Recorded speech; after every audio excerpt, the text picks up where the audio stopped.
നന്ദഗോപാൽ, ഒരു സംശയം കൂടി ചോദിക്കട്ടെ. ഈ പുൽക്കൂട് നേരത്തെ കെട്ടിടത്തിനകത്താണ് എന്ന് നന്ദഗോപാൽ പറയുകയുണ്ടായല്ലോ. അപ്പോൾ ഈ കെട്ടിടത്തിന്റെ വാതിലോ മറ്റോ പൊളിച്ചിട്ടാണോ ഈ ഒരു സംഭവം ഉണ്ടായിരിക്കുന്നത്?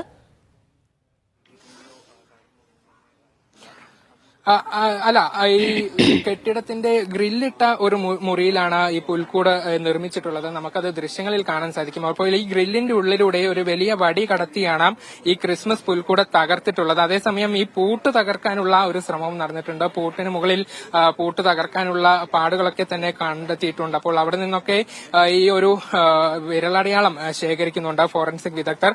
ഒപ്പം ഈ പോലീസ് നായ എത്തി മണം പിടിച്ചു, റോഡ് വരെ ഓടിയെങ്കിലും പിന്നീട് പാതി വഴിയിൽ നിർത്തുകയായിരുന്നു. അതായത് ഏതാണ്ട് ഈ ചെയ്ത പ്രതികൾ സ്കൂളിലേക്ക് കയറിയ വഴിയൊക്കെ ഏതാണ്ട് ഒരു വ്യക്തത വന്നിട്ടുണ്ട്. ഇനി ആരാണ് ചെയ്തത്, ഈ പ്രദേശത്തുള്ളവരാണോ അല്ലെങ്കിൽ നല്ലേപ്പള്ളിയിലെ സംഭവമായി എന്തെങ്കിലും ബന്ധം ഇതിനുണ്ടോ എന്നുൾപ്പെടെയുള്ള കാര്യങ്ങളിൽ ഒരു വ്യക്തത വരേണ്ടതുണ്ട്. ഇതൊക്കെ ഇനി അന്വേഷണത്തിന്റെ ഭാഗമായി കണ്ടെത്താൻ സാധിക്കും.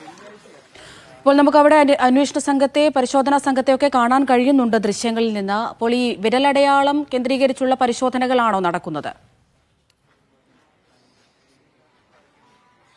നിലവിൽ പോലീസിന്റെ ഫോറൻസിക് വിദഗ്ധരും ഒപ്പം തന്നെ ഈ കേനൈൻ സ്ക്വാഡുമാണ് ഇവിടെ എത്തിയിട്ടുള്ളത്. വിരലടയാളം ശേഖരിച്ചുകൊണ്ടിരിക്കുകയാണ് ഇവർ. ഇവിടെയുള്ള ഈ പുൽക്കൂട് തകർക്കുന്നതിന് വേണ്ടി ഉപയോഗിച്ച വടി, ഒപ്പം തന്നെ ഈ പൂട്ട്, ഇവർ തകർക്കാൻ ശ്രമിച്ച പൂട്ട്, പിന്നീട് ഇവിടെ ഉണ്ടായിരുന്ന പുൽക്കൂടിന്റെ മറ്റ് തകർന്ന ഭാഗങ്ങളിൽ നിന്നൊക്കെയാണ് വിരലടയാളം ശേഖരിക്കുന്നത്. അതേസമയം ഡോഗ് സ്ക്വാഡിനെ ഉപയോഗിച്ച് ഇതുവഴിയൊക്കെ തന്നെ പോലീസ് പരിശോധന നടത്തുന്നുണ്ട്. പക്ഷെ അത് പാതി വഴിയിൽ നായ നിന്ന് തിരികെ സ്കൂളിലേക്ക് തന്നെ വരികയായിരുന്നു.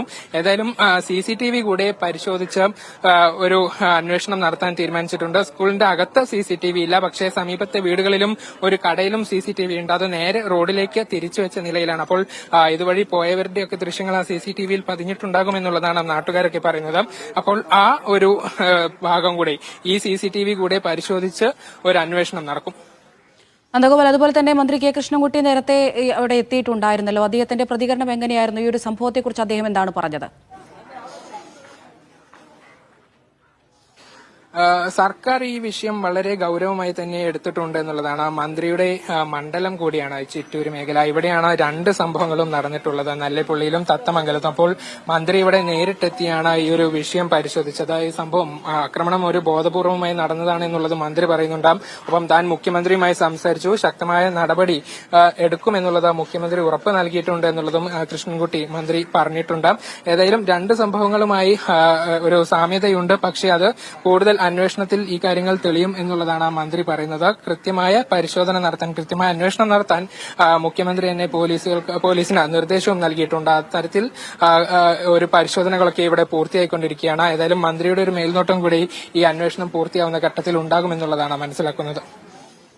ശരി, ടി നന്ദഗോപാലാണ് വിവരങ്ങൾ നൽകിയത്. പാലക്കാട് നിന്ന് തന്നെയാണ് ഈ വാർത്ത വീണ്ടും വരുന്നത്. കഴിഞ്ഞ ദിവസം നമ്മൾ കണ്ടതാണ്, നെല്ലേപ്പള്ളിയിൽ ഇത്തരത്തിൽ കരോൾ നടക്കുന്നതിനിടയിലേക്ക് VHP പ്രവർത്തകരുടെ ആക്രമണങ്ങളൊക്കെ കണ്ടതാണ്. അതിനുശേഷമാണ് ഇപ്പോൾ പുൽക്കൂട്, സ്കൂളിൽ സ്ഥാപിച്ച പുൽക്കൂട് തകർത്തിരിക്കുന്നത്. ആർക്കാണ് ഇത്തരത്തിലുള്ള അസഹിഷ്ണുത എന്ന് തന്നെയാണ് ചോദ്യം ഉയരുന്നത്.